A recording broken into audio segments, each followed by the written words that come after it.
अहममुक्तदा मयामबु तराम ओक्सरी लोइना channel असना ngasi थागतसगदोरिबा video से मसी आइहांग ममांग थागतखिबा video Kharag मरी लेना मसी लोखचबनी मदुदि अखोइगी मियोइबिगी अखोइगी अंगा अमा पोगदि महाकी तुंगदा महाकी करियर महाना करी थबक तौरगा चानागनि हाबि अमा सिमल लै हाबा तारे मदुगी मतंग ngasi ki लोखचबनी अखोइगी अंगांग अमा पोकपो मतमदा अखोइगी ममा बाबा सिंगिना महाकी करियर जे ममा पाना हाना वखन थादरगा ए मादसी ओहेलनी कायना सुमाय लेबनबा यावेबा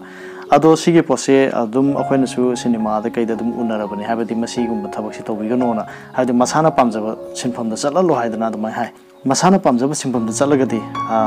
माना तौगदबा थबा सिदमा थवा यावबा मही चाबा हाबदि ओइगदौरिनि अदुना मही चाबा सिनफमदु ओइनबगिदमक्ता अखोइगी अखोइना थाजनबिदा हायबा तारेको मसी आइनि याम खंग हायदना हायजबा मुक्तिना सदे अखोइगी राशि हायदना लैलिबा राशि 10 गनि थोइजा राशि 10 नि थोइजिगी मतुंगिना मी असे करी करियर चूज तौबदा चानागनी तुंगदा माना तौगदबि थबकसे माकी माइ पाक हेना माइ पाक पोगिदबसे करब ओगिदि हाबजे असि राशिगी मतुंगिना खरा पिरम हाबे तारे अदर ngasi ina लोखसरिबि जे खैगी राशिगी मतुंगिना अखैगी मी अमगी माकी करियर माकी पंथुंग हाबे तारे नत्रगा माकी निंजबा माकी आशा नत्रगा माना तौगदबि थबक चानाबजे सिगी मतंग लोखचबनी अदो ngasi की वीडियो बेरि बेसिनाव सिंग मरता अखैगी वीडियो से हौद्रिकांदा करिगुम चैनल सब्सक्राइब तौद्रिबा याविगो लेगस चैनल से निसिबिदुना सब्सक्राइब तौबिरम हायदना हायजरी अखैना ngasi राशि हाबे तारगदे मी अमगी राशि अमम लोइ लैने अखै मसी अमम धारगदे अखै मितै कोइनदि नत्ते अखैगी हिंदू की ओइना अदुगुम्बा पोर अमन हाबे तारे जिमथोंग की ओइना अखैगी राशि जे दुम हाबे तारे लुम खंगनब गाक्तनि माइकोथि अमम लोइ लैब गाक्तनि अदुना राशि जे मसी करिगुम्बा अखैगी अरुबा अमा करिगुम्बा दुम सिजनबा दुम अयाम दुम यावी अदुम लुहोंग खोंदोंबा नत्रगा अखैगी करिगुम्बा केनम येंग मतमदा मसी दुम सिजनरै अदुना ngasi ni lokos service masi lining drama amaga mari lainade aduba khoi tung da holiba angang singi inkloriba angang singi makhoi gi tungi natragana naha singi makhoi tung da kitang kana gadra khalaga ngasi gi video se lokhachabani akhoi gi rashi tara gani thoi lai rashi tara gani thoi asida akhoi gi makhan mari thona khaidueba masi aina mamana su video ama adum semja khare madudi akhoi gi rashi che mari thona khaidui train thoi sida madudi akhoina mai ising nungsit aduga leipak haidana sumaina ma khaidoga thame masigi kanglop se mari thona khaidrok pasida rashi ja ahum thumnei mai gi kanglop tu singbeje akoina mesane singhane dhanu ne oi aduga leibaki masigi kanglop tu singagana brisane kainyane makarne ahum se singe aduga nuksike kanglop tharagadi mithun ne tulane kumbane ahum se singe aduga isingi kanglop tharagana karkane brisik ne minane masina isingi kanglupta sing haidana sumai thamjage aduna sigi kanglup mari thong khaidor ibse mai ne leifang ne nuksit ne aduga ising ne sigi mari sigi matungina makhoi gi rashi ahum kona leikhre makhoi rashi ahum ja mai gi kanglupta leibisina karam simpham da chana ba hengani aduga leba ke kanglupta leibisina karam simpham de na chana gani nuksit china karam da chana gani aduga isingi kanglupta leibisina karam ba bhaki simpham da chana ba oigani habidugi matang ni अहम बैने लोखचरिबिजे अखोइगे Maggi कांगलुप से मखोइगे मगुन खरा तोंगाना P मै हाइबसिदबो अखोइगे चाक थेकपा अदुग मंगान पीबु ngamba अदुगमा पसा अमने महागा से अखोइगे नुमित कुमना सांगदम नै HYBE तारे अदुना नुमित कुम मंगा लैबा अदुगा अवांगबो वखल खनबा अदुगा मागी मपालदगी मियोय क्या नुंगाइबो ओइगदबा हाइबनि मागी मपालदगी समनाबद नुमिसे माना थोलकप मतमदा महाग लैबिदिगे अखोइगे पृथ्वीसिदा जीव पाम क्या am हिंगिबसे नुमिके मपालदे गातनि अदुगुमना हाइब तारे अदुगा हारिबा राशि अहुम ओइदिनि को मेसना सिंगाने धनुने मैगी कांगलप सिंगिसे मखोइसे थुनो सावबा अदुगा थुनो सु फबा दुम ओइबा अदुगा हक्सांग फबा इ नुक्सित सेंगबा हाइब तारे मनुंग सेंगबा अदुगुम्बा पी अदुगा मखोइसे सेंबा साबा अदुगुम्बा गुनमा लै हाइब तारे हारिबा गुनजिंग असिगे मतुंगिना हारिबा राशि अहुम जे मेसना सिंगाने धनुने मखोइगी राशि अहुम जेदा मखोइगी चानागदब सिंफम जे करिगुम खरा दुम थोले हाइब तारे मागी मगुंदिंग मतुंगिना हारिबा मिसक से मखोइगी करमदा चानागन हाइबा मतम डिफेंस की मतंगदा समना हाइबदा पुलिस डिपार्टमेंट गुम्बा अदुगा फायर डिपार्टमेंट गुम्बा अदुगा अखोइगी मैगी कनो मरी लेनाबा मरमना फायर डिपार्टमेंट से दुम पाले अदुगा अखोइगी वायर का मरी लेना हाइब तारे अखोइ पावर डिपार्टमेंट का हाइनरिसे सिगुमदा दुम चानागनि हाइब तारे अदुगा अवाम वखल खनबा दुगुम्बा मु ओइबा मरमना मखोइसे आईएएस गुम्बा आईपीएस गुम्बा एमसीएस गुम्बा सिगुम्बा अचौबा कनोगुम्बा से लामगल हाइब तारे को अदुम चानाबसो ओइगले अदुगा हक्सांग फबा मसामु सेंग हाइगिबदो अखोइ मै कनो मै यावबनिना मखोइजे स्पोर्ट गुम्बा अदुगुम्बा दुम चानब ओए अदुगा मखोय असे अखोयगी मयामगी काननबा हाबदि मागी मपानदि मयाम नुंगायबा म ओइबा मरमना मखोयसे करमबा सिम्फमदसु चानागे हाबा मतंदा पॉलिटिशियन गुम्बा साइंटिस्ट गुम्बा इंजीनियरिंग गुम्बा सिगुम्बदसु चानै हायदना हाय अदुना हारिबा मई कांगलुप सिंगबा अदुगुम्बा राशि अहुमजे सिगी सिम्फम सिंग असे चानगनि हायदना समाय थंबिरमे अदुगा मथंगिसिना अखोयगी लैपाक के कांगलुप सिंगबा हाबि तारगदि अखोय ब्रिसने कन्याने मकरने लैपाक कांगलुप से मखोयगी मगुन खरा पीबम थुए मखोयजे कमायन हाय हाबा मतंदा मखोयजे थमोय नगनबा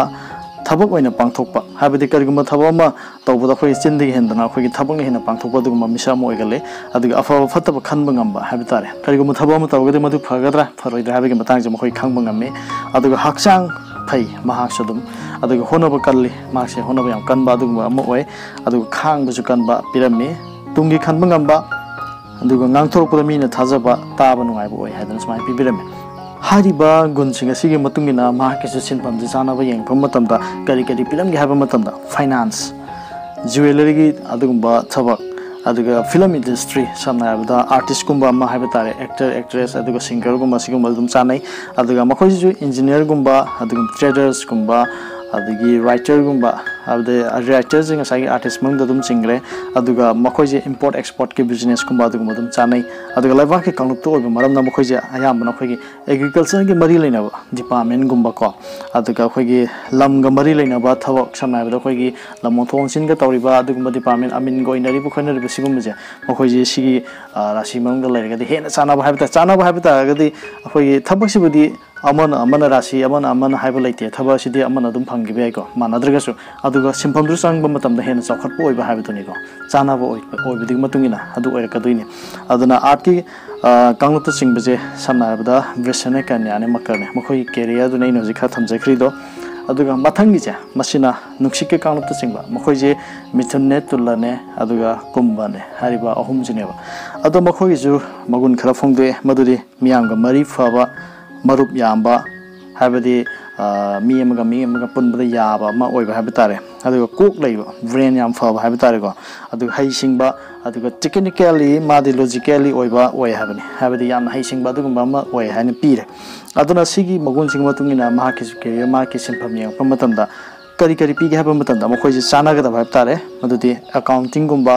अदुगा कंप्यूटर प्रोग्रामिंग गुम्बा जर्नलिज्म की अखोयगे मी पुनबा ngamba हाबजे माना ngangbसे दम मीनसु तानिंगबसु दम ओइदुने अदुना जर्नलिज्म अदुगा sales marketing software engineering IT department गुम्बदा अदुगा आईटी इंडस्ट्री गुम्बदा दुमबा मागी सिम्पमजे दुम चानै हादना समाय फोंदोमे लोइना अइना अरोइबदा लखोचरिबसिना इसिंगी कांगलुप त चिंगबाबनि इसिंगी कांगलुप त चिंगबा हाबि तारगदि करकने ब्रिचिकने मिनरने मखोय अहुमजे इसिंगी कांगलुपनि हाइरिबा अहुमजेगी मखोयगे मगुनजे करी करी फोंदोके हाबजे अइ खरा थमजरमगे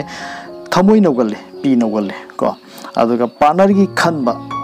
अदुगा संगबा मचु संगबा ngamba ओनिंगबा मोंगदो ओनबा ngamba ओइगला हाबदि महाना लोइनगदोबा मिजा मसिगी मतुंगिना मार्क्से ओनिंगबा ओनबा ngamba मागी अमा माइ वखल थादोखरगा मी अमदुगी फनबा खनबा ngamba अदुगुम्बा मो हेबा तारे अदि युम अमगी नुपा अमगी नुपी अमगी ओइबदा खाइदिगी सानाबने हाइदना अइ ममांगदा भिडियो अमा दाइन थमजखिबनि हाबदि इसिंजे इसिंग हाजितबो खोइ पात्र अमा हाइबा मतमदा गिलास तहेरसु गिलास के मोंग ओइ अदि खुजाइ तहेरसु खुजाइ के मोंग ओइ हाइतारे को लेबाक थाइदोसु अदुम पांगना मा थोपा अदुम ओनिंगबो ओनबा ngame अदुना अमगा पुनबदा खाइदिगी चानाबसु ओइबा अदुमाइन पी अदुना सिगुम्बा गुन चेनबा अखोइगी इसिंगी कांगलुपसे मखोइगी सिनफम येंगफम मतमददि करिगुम खरा अदुम फोंदोमे मदुदि मखोइना चानागदबसे वाटर डिपार्टमेंट गुम्बा अदि एडवोकेट गुम्बा अदि पॉलिटिक्स गुम्बा ट्रेडर्स टीचर को अदुगा एस्ट्रोलॉजी गुम्बा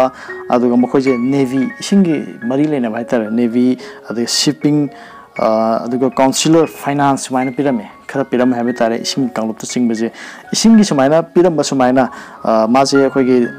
नेवी गुम्बा कइगुम्बा ओइबा चानै हाइदरा पिरमिदरा अदुगुमना खंगा साइगैना नुक्सिकि कांगलुप त सिंगबा मतमदा सोइना चिथौबा मा हाबे तारगदि अखोइगे मखोइजे पाइलट गुम्बा अखोइगे एरोप्लेन द तौरिबा हाबे एयरपोर्ट का थबक तौनरिबा सिंजा पाइबमक नत्रगजु डिपार्टमेंट एयरपोर्ट की मनुंग थबक तौब मैम लेरिदना सिगुम्बदा अदुम चंगबदसु अदुम चानब ओइगल हाइबनि नुक्सिके कांगलुप किदुनिको अदुमाइन तौदना वाटर की कांगलुप सिजो ngसाइगे अखोइगे नेवी गुम्बा लेदना शिप की थबक तौब गुम्बा लेदना सिगुम्बदसु अदुम चानै मरुइना वाटर डिपार्टमेंट से अदुम पिरम हाइबे तारे अदुमाइन तौदना ngasiगी अय हांना थमजरेबसे अखोइगे राशि 12 मसी एलिमेंट मरी थोनो खाइदो थमे मददि मई इसिंग नुक्सित aduga lebak haidana pain khaidome mari dugi matungina मखोई की मगुन दुगी मतुंगिना मखोई की सिनफम चानागदबदुसु अखंगै सिंगना थंबिरमबदु आई म्यादो मु थमजबन हाइदना मसिमा थमजगे मसिमंग नसिम ओइदब यादि हाबसु नसदिको अदुबु हारिबा महाना चानागदब सिनफम सि चांगुरगदि हेना चानाबा हेना चौखटपा हेना माइ पाकपो ओइ हाबनि हेना माइ पाकपो ओइरगदि माइ सिनफम मान चांगिबा लाइन दुदा महाना मको थोंग पोइबि याय अदुगु कयाम ओइरपि याय हाबा तारे अदुमाइना थंबिरमि मधुइना म्यादो मु थमजबन हाइदन हाइजरी ngasi video yengbiriba singbu channel asina haningai leitana thaga phungdoksari loinana ngasi video yengbiriba channel singe marakta subscribe tawdriba yobi bulergasu subscribe button adu click tawbiromo aduga bell button icon adu mus click tawbiromo haidana haijari ngasi gonadi matang swaida loisinjarage kanglaipa imana yaifare